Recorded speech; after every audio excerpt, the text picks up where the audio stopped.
Ya, Assalamualaikum warahmatullahi wabarakatuh.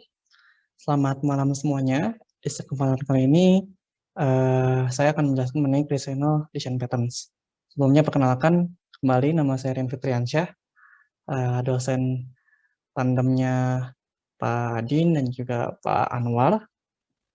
Dan ya, kita bersama-sama mengajari kalian mengenai Advanced Programming. Jadi kita mulai dulu ya. Mungkin share screen-nya. Kita share screen. Nah, semoga sudah terlihat. Ya, semoga sudah terlihat. Jadi, tujuan pembelajaran dari Creational Design Patterns, itu yang pertama tentu dapat menjelaskan jenis-jenis dari Creational Design Patterns yang akan dicoba diperkenalkan. Kedua, kita dapat menjelaskan prinsip-prinsip desain OO yang dikenalkan oleh Creational Design Patterns. Lalu ketiga, kalian dapat menjelaskan perbedaan vector method dan abstract factory. Dan terakhir, kalian juga dapat mengimplementasikan beberapa jenis Creational Design Patterns di dalam suatu kode. Dan tentunya akan dicapai oleh lab di minggu ini ya. Seperti itu. Agendanya yang pertama, Introduction to Creational Design Patterns. Yang kedua adalah penjelasan mengenai jenis-jenis Creational Design Patterns. Ada Factory Method, Abstract Factory, dan juga Singleton. Oke, kita mulai perkenalan dulu ya mengenai Creational Design Patterns. Itu apa sih? Ya, teman-teman coba pikirkan ketika mendengar new, terutama di Java ya, itu apa sih yang terpikirkan oleh teman-teman? Oke, pertama instantiation atau instansiasi. Dia akan menginstansiasi suatu concrete class atau suatu kelas, sebut saja kelas ya. Dan tentu di dalam kelas ini kita butuh implementasi sesuatu hal, ya nggak? Dan dia bukan sebuah interface, karena kelas itu butuh implementasi kan, butuh satu hal yang kita butuh implementasi metode dalamnya. Contohnya kayak gini, misalkan saya punya kode seperti berikut. Kita buat si bebeknya ini menggunakan interface, biar kode kita lebih fleksibel kan. Nah, tentu dalam kode ini kita buat perlu concrete class-nya, yakni bebek kampung.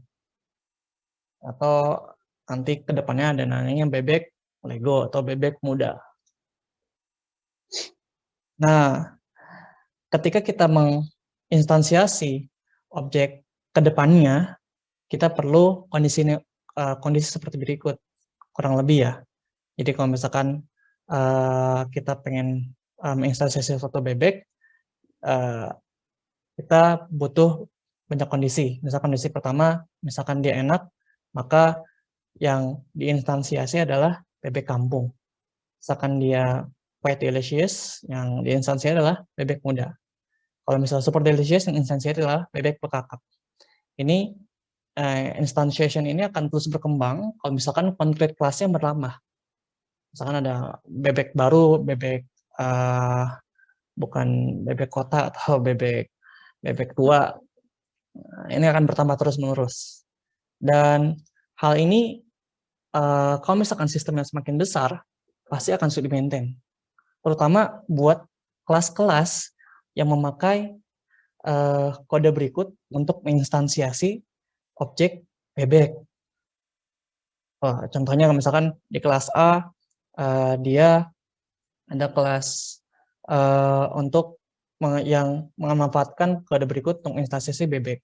Kelas B juga sama, memanfaatkan kode berikut untuk menginstansiasi bebek. Ketika ada pertambahan bebek, maka kode A di kelas A sama yang kelas B harus menambahkan kondisi-kondisi tertentu. Kondisi misalkan else if-nya bertambah, maka di kelas B juga else if-nya juga bertambah, dan itu akan susah untuk di-maintain. Apalagi di bebek kampung terhadap modifikasi, misalkan bebek kampungnya punya parameter tambahan seperti tipenya, misalnya dari kampung Jawa atau misalkan dari kampung Melayu dan sebagainya. Nah itu semua kelas yang berhubungan dengan instansi si bebek pasti akan terjadi perubahan dan terjadi modifikasi. Nah, terus apakah salah dengan new dan kita mencoba menginstansiasi kelas dalam suatu kode? Enggak, karena ini sendiri pasti adalah fundamental dari Java kan, untuk menginstansiasi suatu objek. Tapi yang menjadi masalah ketika terjadi perubahan, terjadi changes pada concrete class yang kita buat. Contohnya tadi yang tadi saya bilang, ketika banyak modifikasi terhadap bebek kampung, kelas-kelas yang berhubungan untuk menginstansiasi objek bebek kampung itu akan berubah. Dan sama kalau misalkan kita punya concrete class tambahan, maka kelas-kelas yang menginstansiasi objek bebek juga akan berubah. Seperti itu. Nah, kita coba contohkan dengan simple factory. Misalkan saya punya metode order pizza. Pizza ini dia bikin suatu pizza, instansiasi pizza. Kita pakai abstract class pizza ya, untuk lebih fleksibelnya. Terus pizzanya kita prepare, kita bake, kita cut, kita box, terus nge-return pizzanya. Nah, kedepannya pasti kita butuh concrete class dari pizza kan, mungkin ada concrete class pizza, cheese pizza, ada Greek pizza juga, ada pepperoni pizza, dan kita bikin concrete class-nya itu dengan menggunakan parameter string type. Nah, kedepannya mungkin pizzanya akan bertambah.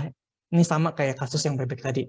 Mungkin pizzanya bertambah, ada tipe yang klaim, ada tipe yang veggie, atau mungkin dari pizza ini ada yang berkurang karena nggak enak menurut masyarakat ya. Tidak disukai masyarakat. Greek pizzanya dihapus, maka kode-kode berikut ini akan termodifikasi. Jadi yang awalnya hanya 3 bisa jadi 5, atau yang awalnya 3 hanya jadi 4 atau 2 terus sebagainya. Dan kode ini akan termodifikasi terus-menerus. Padahal prinsip OO ini adalah close for modification. Jadi si order pizza ini kan dia fokus untuk mengorder pizza. Sedangkan karena ada kode yang terus-menerus berubah, dia berhubungan dengan object creation yang pizzanya ini, maka order pizzanya akan terus berubah ketika concrete class-nya bertambah atau mungkin ada kebutuhan pizza baru di toko pizza tersebut. Lalu caranya bagaimana untuk kode tersebut fokus ke order pizza dan tidak ada modifikasi sama sekali? Nah, ini kita lihat kode yang bermasalah tersebut, yaitu kode object creation-nya ya. Kita enkapsulasi dan kita pindahkan. Kita bikin kelas namanya Simple Pizza Factory, yang di sana punya metode create pizza. Parameter yang diambil adalah tipenya, string type. Jadi kalau misalkan type-nya cheese, dia akan mengembalikan cheese pizza, pepperoni pizza, dan sebagainya. Nah, ini kita buat sebuah factory, namanya Simple Pizza Factory, dan dia kelas ini fokus untuk meng-create pizza. Lalu di client side ya, di kelas pizza store-nya, kita coba mereferensikan factory seperti berikut. Jadi kita punya Simple Pizza Factory, ketika kita construct, maka kita referensikan factory-nya ke si object factory-nya. Nah, ketika object factory-nya memanggil create pizza, maka dia akan mereturn pizza sesuai dengan tipe yang kita inginkan. Nah, perhatikan, kalau misalkan di sini, tadi kan ada concrete instantiation ya, atau misalkan kita ada new cheese pizza, new veggie pizza, dan sebagainya. Nah, concrete instantiation ini kita pindahkan semuanya ke dalam factory, kelas factory. Nah, di mana kelas factory ini fokus pada menginstansiasi si objek pizza ini. Gitu. Terus efeknya, kelebihan dari hal ini apa ya? Kelihatannya kalau misalkan kita kelihatannya kita hanya memindahkan masalah gitu ke dalam satu class factory. Jadi kalau misalkan kita lihat yang tadi sama kasusnya kayak di kode bebek, bakal banyak kode klien yang menggunakan class factory ini. Mungkin nggak hanya pizza store, tapi bisa jadi ada kelas pizza shop menu yang mengembalikan deskripsi dan juga deskripsi dari suatu pizza, atau misalkan dari kelas home delivery juga yang mengembalikan pizza yang buat di deliver seperti apa, dan kelas-kelas lain yang membutuhkan konkret kelas pizza. Karena hal itu, ketika ada perubahan dalam konkret kelas pizza, kita hanya merubah kelas factory saja yang fokus ke instansiasi si pizza tersebut. Nah, terus yang kedua, saya pernah lihat desainnya mirip dengan ini nih, di mana ada factory yang didefine sebagai static method. Apa perbedaannya? Nah, penggunaan static sebetulnya kita punya advantage ya, kayak kita bisa mencegah untuk menginstansiasi suatu objek terhadap static method tersebut. Jadi kayak kalau di Java tuh mungkin kita nggak perlu instansiasi, jadi kayak cuman bebek dot atau pizza dot create factory dot create pizza. Nah, create pizzanya kita buat static dot create pizza, dia akan return suatu pizza. Tapi ingat, kalau misalkan kita buat static, kita nggak bisa buat subclassnya dan merubah behavior dari metode static tersebut. Padahal concrete class-nya itu bisa dimodifikasi. Jadi kayak di cheese pizza mungkin ada modifikasi sesuatu, di mana tuh? Di veggie pizza juga ada modifikasi sesuatu, dan di create mungkin juga ada modifikasi tersendiri juga dari metodenya. Maka ketika dibuat static, kita nggak bisa merubah kekurangannya, kita nggak bisa merubah behavior dari metode tersebut. Notes-nya. Jadi contoh simple factory sebelumnya yang saya jelaskan itu bukan merupakan desain pattern, tetapi lebih ke programming idiom. Jadi ini hanya warm up dulu ya, kayak gitu. Kita coba perkenalan lagi, recap apa yang udah kita pelajari dari simple factory. Pertama, kita punya pizza store. Ini adalah klien dari si factory, simple pizza factory kita. Terus simple pizza factory adalah factory yang tugasnya dia untuk meng-create pizza. Create method ini seringkali di-declare static. Lalu ini adalah produk dari factory-nya. Tentu kalau misalkan factory kan bahasa Indonesia kan pabrik ya. Dia pabrik itu punya produk yang akan dihasilkan, yaitu produknya pizza. Si pizza ini kita bikin abstrak interface agar bisa diinstansiakan oleh kelas-kelas konkret kelas ya, yaitu ada cheese pizza, veggie pizza, clam pizza, dan pepperoni pizza.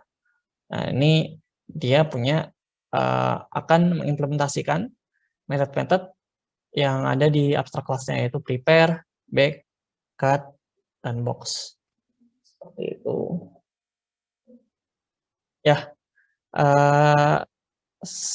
begitu penjelasan untuk warm up dulu simple factory-nya. Semoga udah kelihatan nih factory yang akan dijelaskan selanjutnya akan seperti apa. Oke, teman-teman bisa minum dulu. Saya juga pengen minum terlebih dahulu.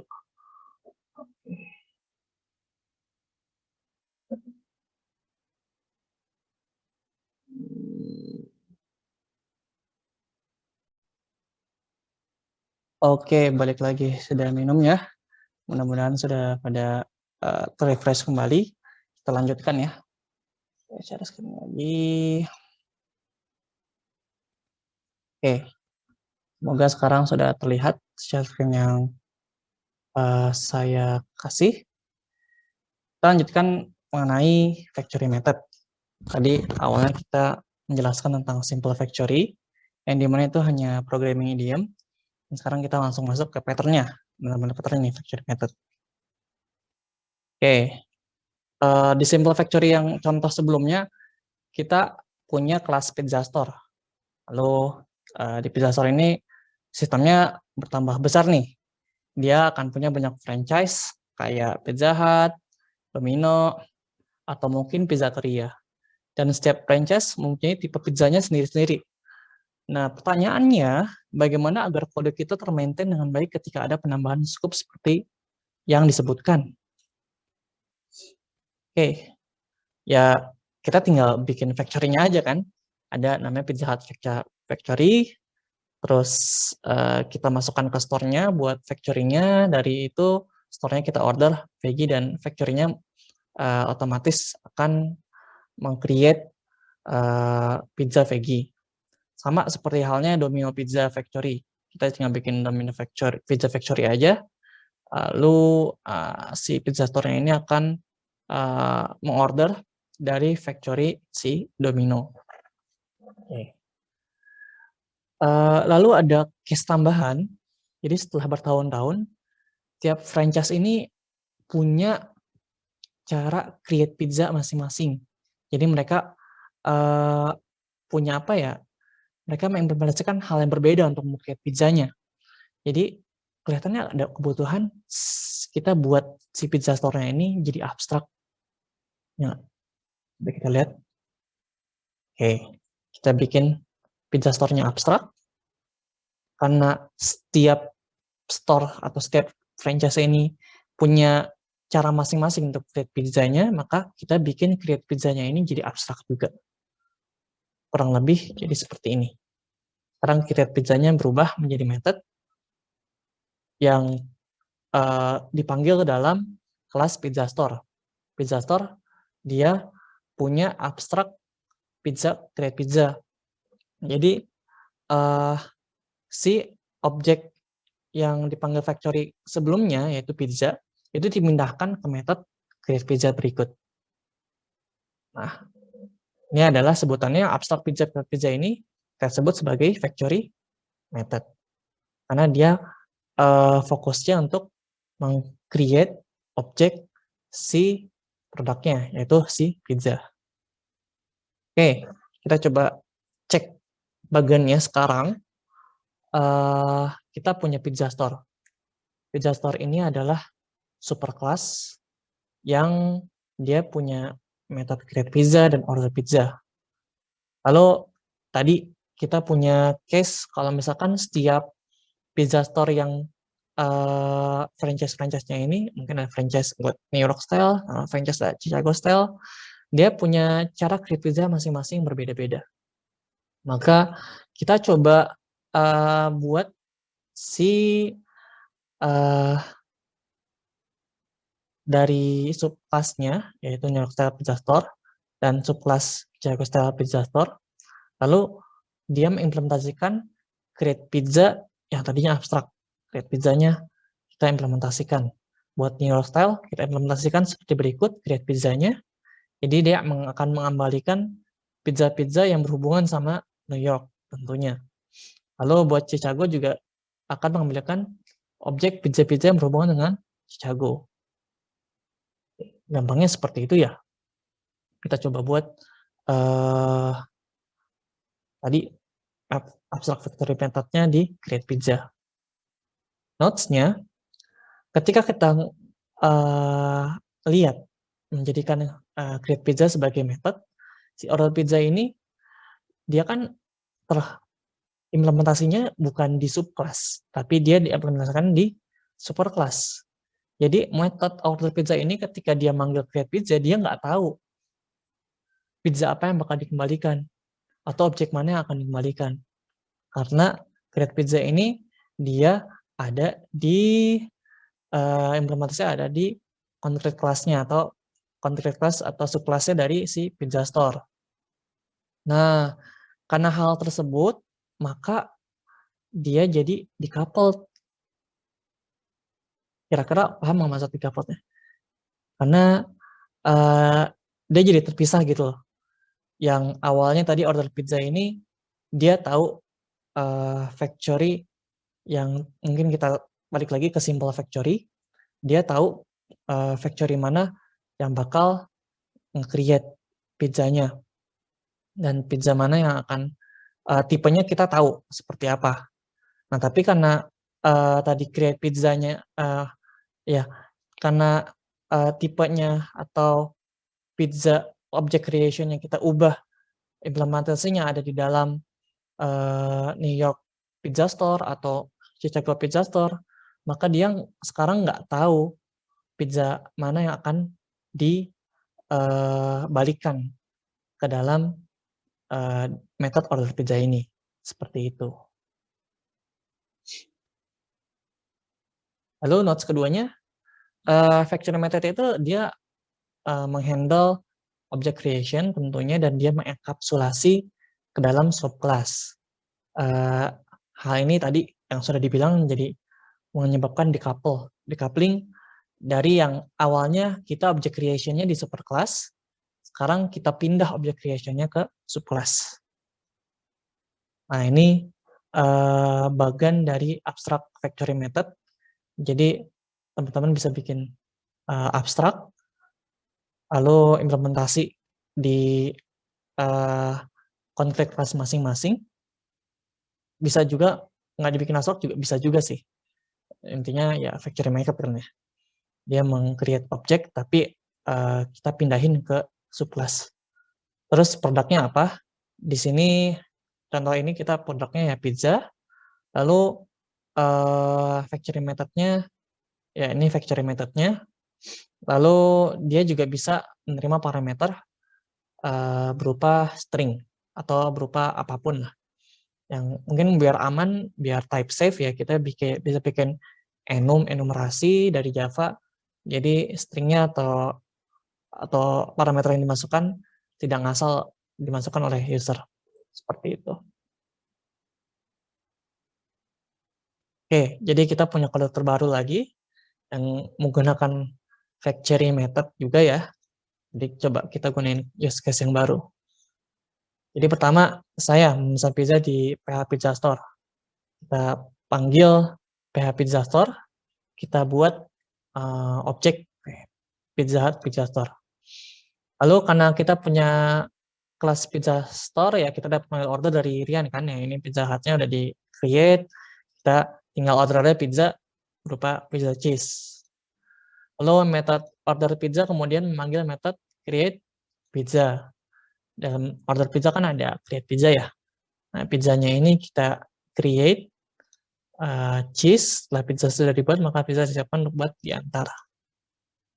Oke. Nah, kesimpulan factory method yang sudah dijelaskan. Jadi dia punya dua sebutan kelas. Pertama ada namanya creator classes. Creator classes itu adalah kelas yang fungsinya untuk meng-create produk-produk yang akan dipakai di kelas creator ini. Seperti itu. Contohnya seperti berikut ya. Ini kan jadi Pizza Store kita jadikan abstrak creator. Ini adalah concrete creatornya.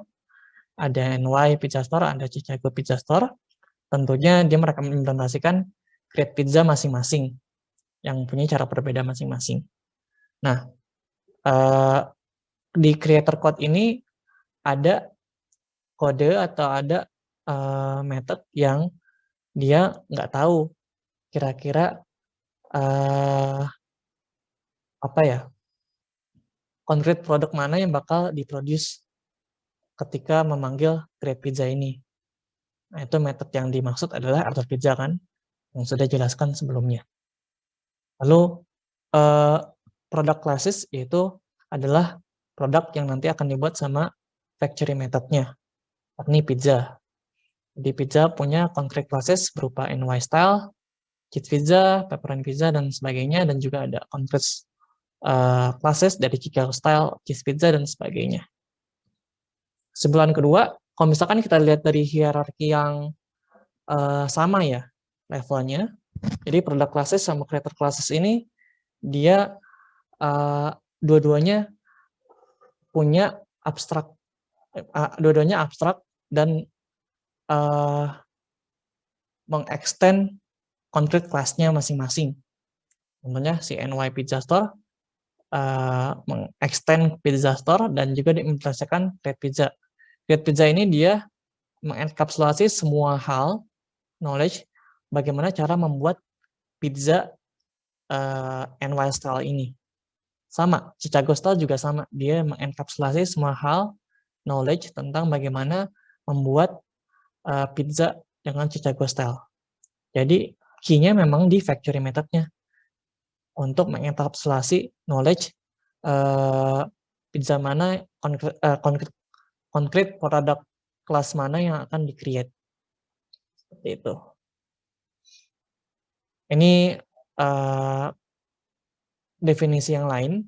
Jadi factory method pattern itu dia meng-define interface atau subclass atau superclass atau abstract class untuk create atau subclass untuk create ralat-ralat. Jadi dia mendefine interface atau abstract class untuk create object. Tapi dia membiarkan si subclassnya ini menentukan sendiri kelas mana yang akan diinstansiasi atau konkret kelas apa yang akan dibuat. Factory method membiarkan si kelas ini jadi membiarkan instansiasi suatu kelas ke dalam subkelas. Jadi tidak ada lagi menginstansiasi kelas dalam superkelasnya. Seperti itu. Ini bagian yang menjelaskan tentang factory method-nya. Pertama yang creator dan product. Jadi yang creator ini ada kelas yang punya implementasi dari semua metode untuk memanipulasi si produknya. Kecuali untuk factory method ya. Factory method dia khusus untuk membuat produknya. Dan operation, kalau misalkan di pizza yang contoh sebelumnya itu, dia create pizza adalah factory method-nya, order pizza adalah metode yang memanipulasi si produk-produk yang akan dibuat sama creator-nya, factory method-nya. Lalu di concrete creator-nya, factory method kan diimplementasikan kan, karena dia punya implementasi cara membuat pizza yang berbeda-beda. Lalu dia mencoba menginstansiasi concrete produk, dan concrete produk ini harus mengimplementasi semua semua metode yang ada di produk atau yang ada di abstrak produk kelasnya. Seperti itu. Oke, sampai sini kira-kira ada agak ini kali ya, agak sedikit, mudah-mudahan sedikit terbayang tentang factory method dari awalnya dari simple factory kemudian berubah menjadi sebuah factory method yang agak besar perubahannya juga ya. Coba teman-teman nanti pikirkan dulu sebelum kita lanjut untuk menjelaskan abstract factory, apa perbedaan dari simple factory dan factory method. Teman-teman dipersilahkan berpikir terlebih dahulu dan minum terlebih dahulu ya. Saya juga mau istirahat, minum dulu terlebih dahulu. Yap, oke. Semoga udah pada istirahat sebentar juga. Mari kita lanjutkan lagi. Saya akan menjelaskan mengenai dependency inversion principle dan juga abstract factory. Coba saya share lagi screen-nya. Oke, sudah terlihat? Mudah-mudahan sudah terlihat ya. Kita coba belajar mengenai dependency inversion principle. Kalau kita lihat dari dependency object, kita coba perhatikan kode berikut deh. Dependent pizza store, dia punya metode create pizza, dan dia menginstansiasi banyak objek di dalamnya. Ada NY style cheese pizza, ada veggie pizza, clam pizza, dan sebagainya. Nah, hal ini menimbulkan si kelas dependent pizza store ini punya dependensi ke objek-objek berikut. Nah, kalau misalkan kita lihat dari bagian kanan, kita lihat nih, pizza store nih. Nah, dia punya dependensi kan, banyak dependensi ke objek-objek pizza di bawah ini. Kalau misalkan ada perubahan di salah satu objek ini, maka si pizza store perlu berubah juga kodenya, perlu modifikasi juga kodenya. Dan itu kurang baik dalam prinsip OO, atau Object Oriented. Kita perlu membuat kodenya sebisa mungkin low coupling ya, tidak high coupled seperti ini, tidak ada ketergantungannya rendah dibanding ketergantungan yang tinggi. Bagaimana caranya? Caranya dengan menerapkan dependency inversion principle. Jadi design principle di sini dia depend upon abstractions, tidak depend upon concrete classes. Concrete classes kan teman-teman nggak ngerti ya maksudnya apa ya, kelas yang punya implementasi. Nah, terus high level components maksudnya kalau misalkan kita berhubungan dengan dependency inversion principle, dia high level components tidak mempunyai dependensi terhadap low level components. Mereka sebaiknya mempunyai dependensi terhadap abstraksi. High level components itu apa sih? Kita lihat kalau misalkan high level components ini, dia adalah pizza store. Nah, low level components ini adalah si NY style cheese pizza dan ya produk-produk yang akan dipakai oleh si pizza store-nya. Nah, setelah mengaplikasikan prinsip factory method, kita dapat bagannya menjadi seperti berikut. Si pizza ini adalah abstraksinya buat bikin produk beberapa produk concrete kelasnya ya, NY Steel Cheats, Method, dan sebagainya. Sekarang Pizza Store dia dependensi ke abstrak kelas, dan concrete kelas ini dia dependensi ke si abstrak kelas yang ini. Dan concrete kelas ini pasti mengimplementasi metode-metode yang ada di abstrak kelasnya dong. Oke. Nah, ini masuk ke dependency inversion principle yang pada akhirnya pizza store ini dia punya dependensi ke pizza aja, dan pizza ini merupakan sebuah abstraksi, dan concrete class ini juga punya dependensi ke pizza, bukan ke pizza store. Dia dependensinya ke abstraksi juga. Kelihatan maksudnya nggak? Inversionnya di mana? Jadi kalau misalkan kita berpikir secara ya secara object oriented, dia object oriented itu kan suatu objek berhubungan dengan objek lain. Ya. Nah, sedangkan yang sekarang kita sedang pelajari, suatu objek ini sebelumnya berhubungan sama objek lain kan, seperti ini. Tapi ketika kita menerapkan dependency inversion principle, si objek yang A tadi, dia sekarang berhubungan sama abstraksinya si objek yang B. Dan yang B ini berhubungan dependensinya ke abstraksi yang objek si A. Jadi abstraksi yang di tengah-tengah ini, dia sebagai titik temu dari high level components dan juga low level components. Dan kita memastikan bahwa high level components ini tidak mempunyai dependensi terhadap low level components. Iya dong, dia nggak punya dependensi lagi ke low level components, dia harus dia cuma punya dependensi ke abstraksi.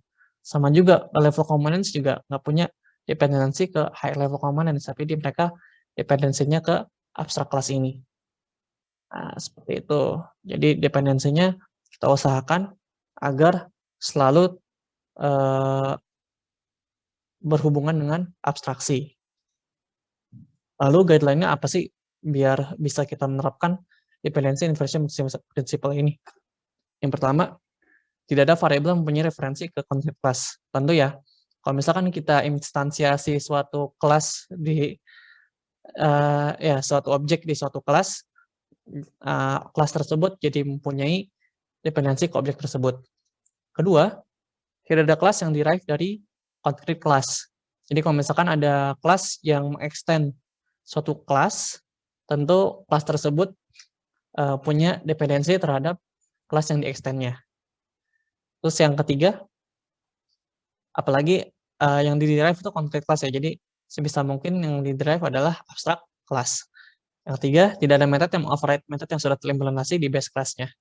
Nah, ini juga sama, meng-violate abstraction juga.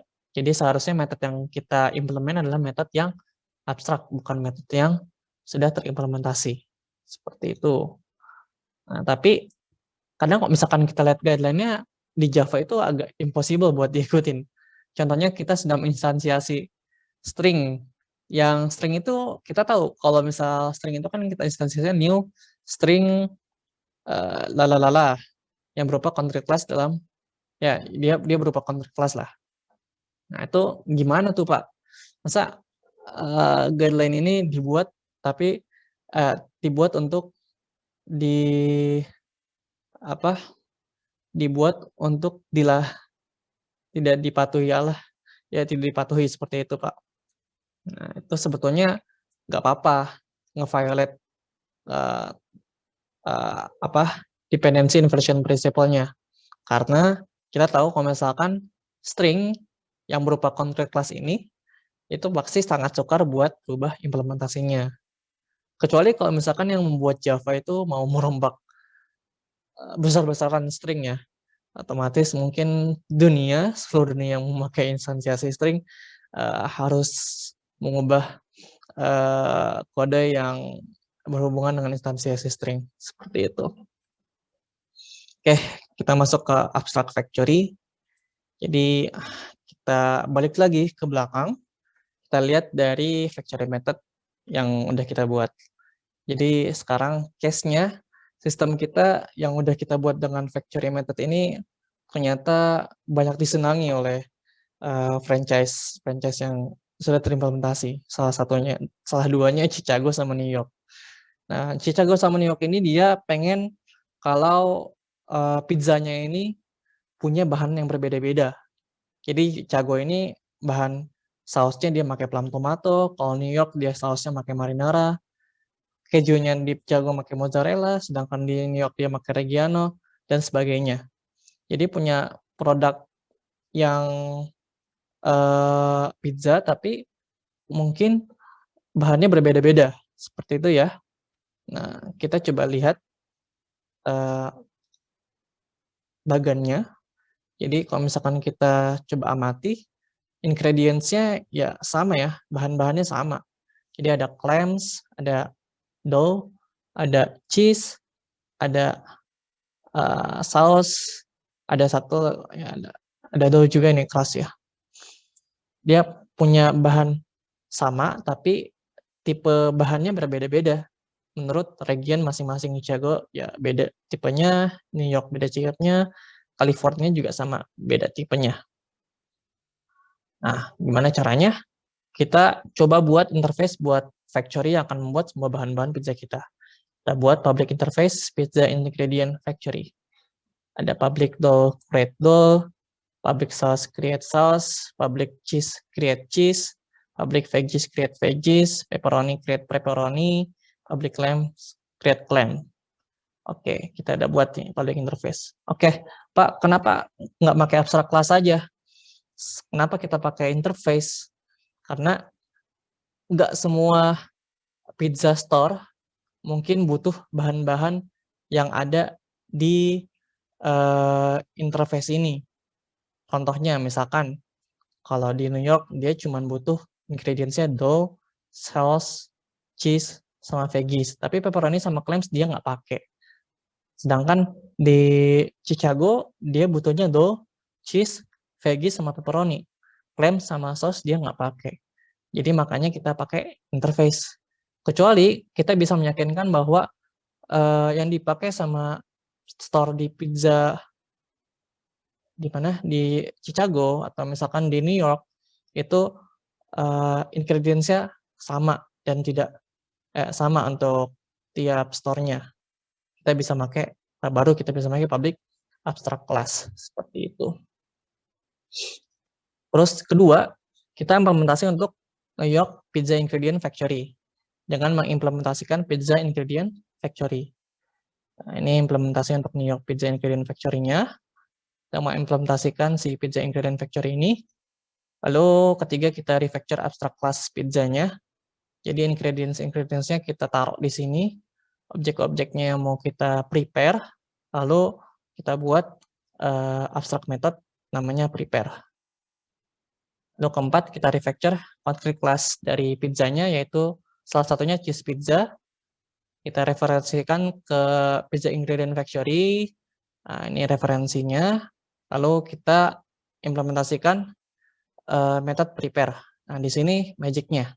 Jadi, Ingredient Factory dia manggil create dough, tentu dia akan mengembalikan objek dough-nya. Sama juga create sauce juga mengembalikan objek sauce-nya. Create cheese juga mengembalikan objek cheese. Walaupun kita nggak tahu ingredient factory-nya yang mau dipakai itu yang mana. Pakai ingredient factory dari New York atau ingredient factory dari Chicago. Yang dia tahu, yang kelas ini tahu, ingredient factory ini ya dia tugasnya membuat dough, membuat sauce, membuat cheese. Dia nggak perlu tahu mana konkret kelas dari ingredient factory ini yang memanggil si create dough, create sauce, atau create cheese-nya. Seperti itu. Ya, ini penjelasan yang tadi saya jelaskan. Itu kelima, kita refactor concrete class pizza store-nya. Tadi yang NY pizza store-nya ya, kita refactor di method create pizzanya. Jadi pizzanya dari 0, kita instansiasi dulu pizza ingredient factory-nya, lalu kita instansiasi concrete class dari pizzanya sesuai dengan ingredient yang kita masukkan. Di sini sudah terbuatlah metode untuk create pizza. Oke, itu sekilas dari abstract factory-nya. Sekarang kalau misalkan kita lihat dari bagannya, awalnya kita define interface dari abstract factory-nya.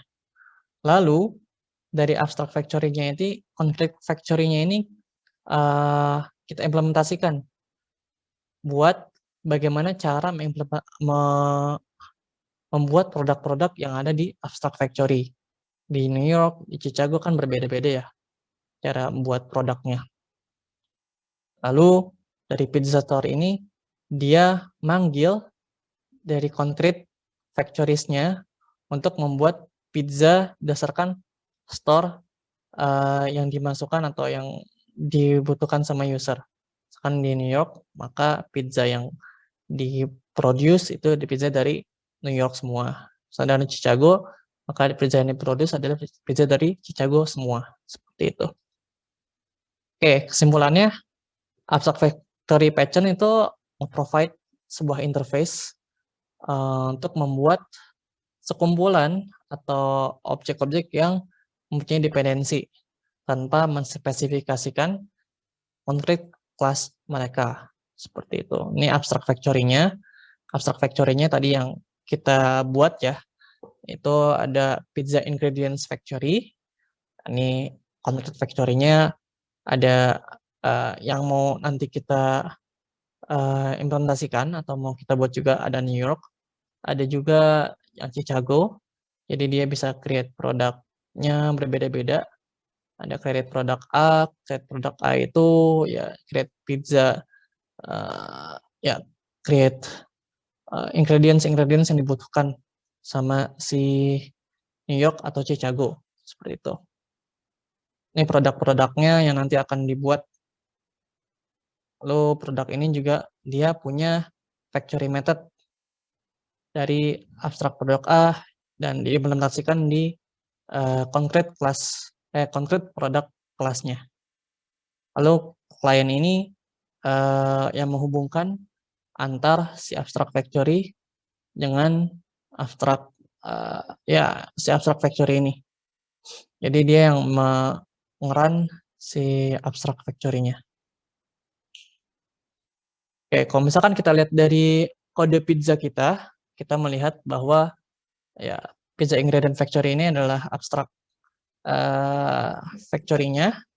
Jadi kita punya metode create dough, create sauce, create cheese, dan sebagainya. Ini metode-metodenya diimplementasikan ke dalam concrete pizza factories. Terus create dough, nanti kalau misalkan manggil create dough Chicago Pizza Ingredient Factory, maka dia masuk ke thick crust dough, nge-produce dough yang thick.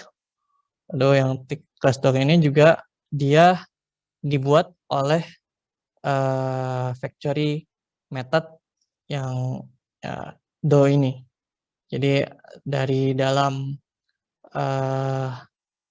teman-teman bisa ngelihat sih, jadi ada keterhubungan antara abstract factory juga dengan factory method. Abstract factory ini dia biar membuat interface untuk membuat objek-objek yang berhubungan yang saling berhubungan dan yang dibutuhkan oleh suatu produknya di sini, yakni si pizza. Nah, factory methodnya itu adalah ini, create dough, create sauce, create veggies, yang dimana create dough dan sebagainya ini dia punya implementasi yang berbeda-beda juga.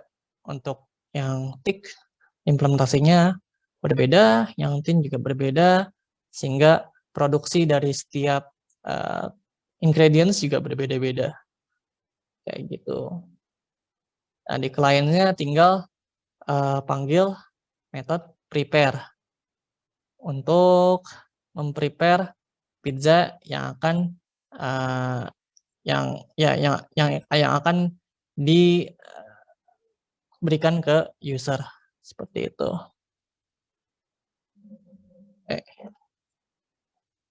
Oke, sejauh ini kira-kira sudah cukup paham ya mengenai abstract factory maupun design inversion principle. Oke. Kita coba istirahat dulu sejenak juga. Coba teman-teman lihat lagi dari video saya atau mungkin dari buku juga ya, dan jelaskan kira-kira perbedaan antar factory method dan abstract factory itu apa sih?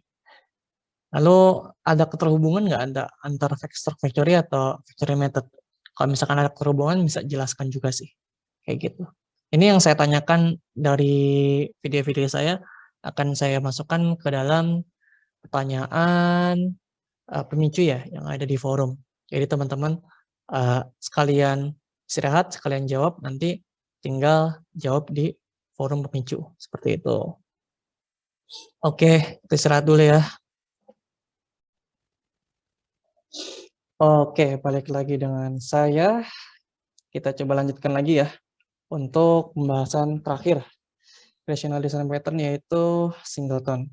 Sebetulnya masih ada lagi, ada builder, ada prototype, tapi teman-teman buat builder sama prototype bisa cari sendiri dan belajar sendiri lewat resource yang lain, seperti itu. Oke, kita langsung mulai saja. Saya share screen terlebih dahulu.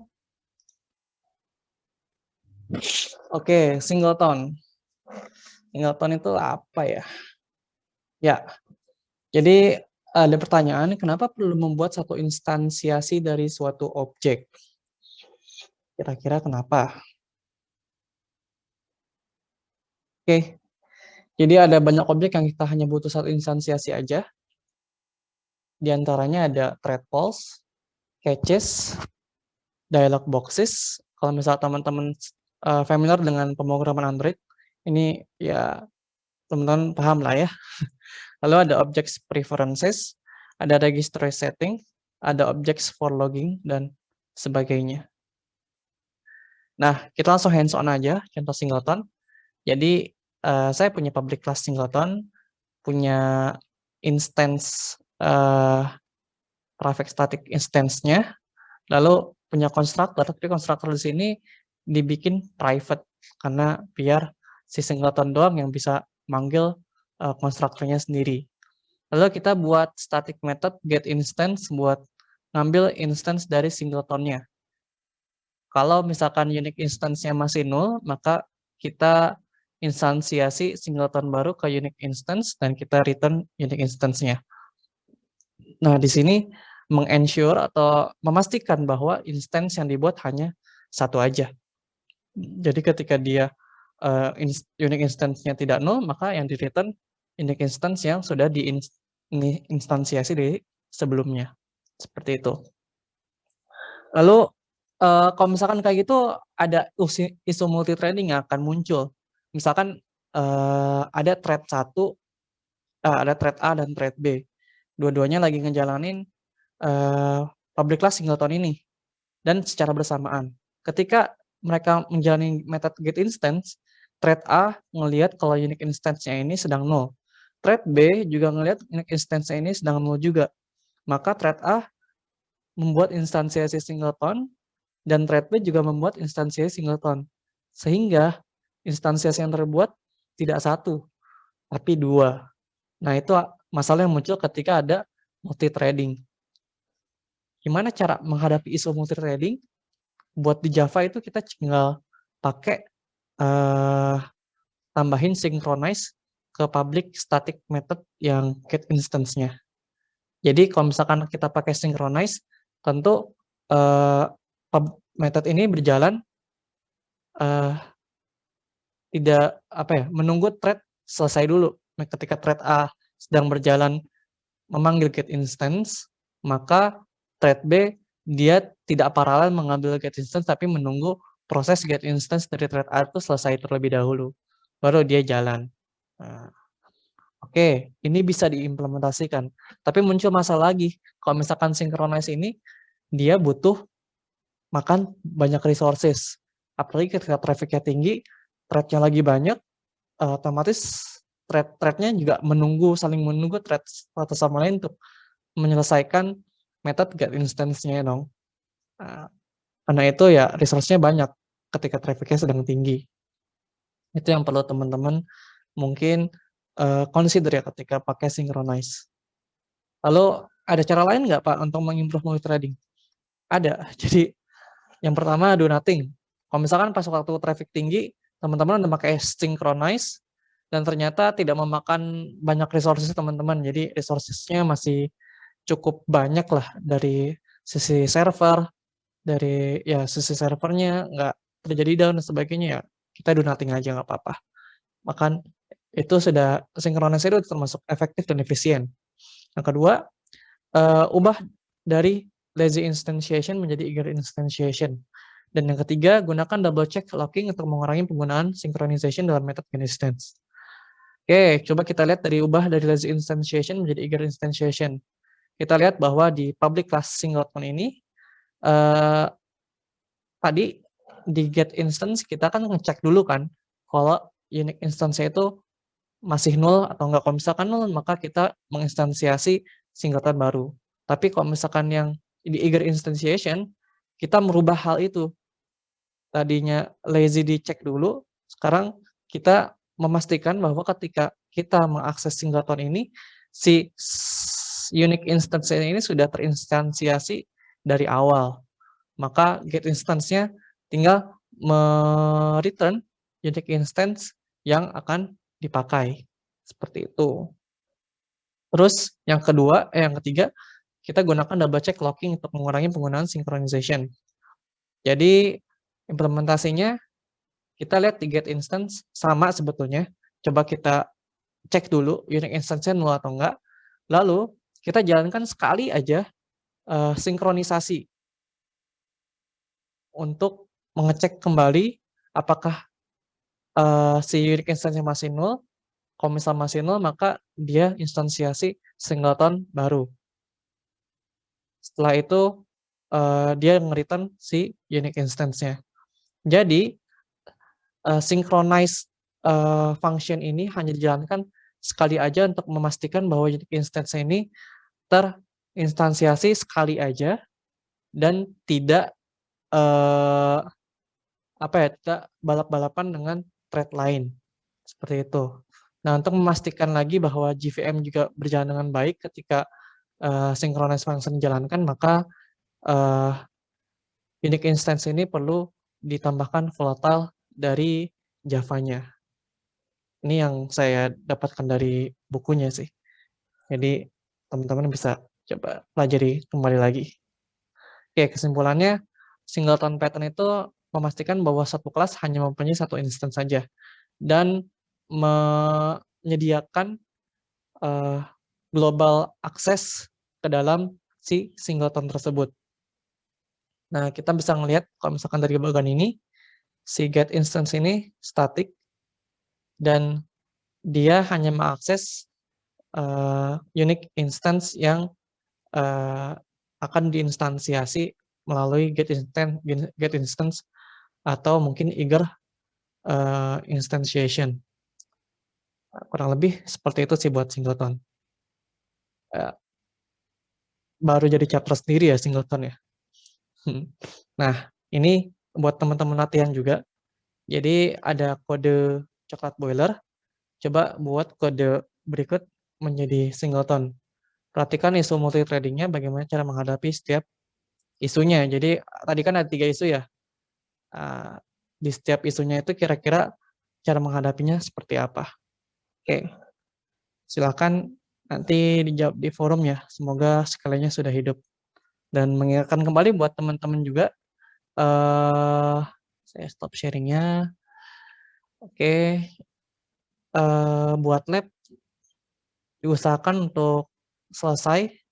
Jadi memang sudah diwanti-wanti oleh Pak Anwar juga, yang juga pengajar tahun lalu, bahwa nilai lab itu akan menjadi bobot yang bisa mendobrak teman-teman untuk mendapatkan nilai yang tinggi di advance programming.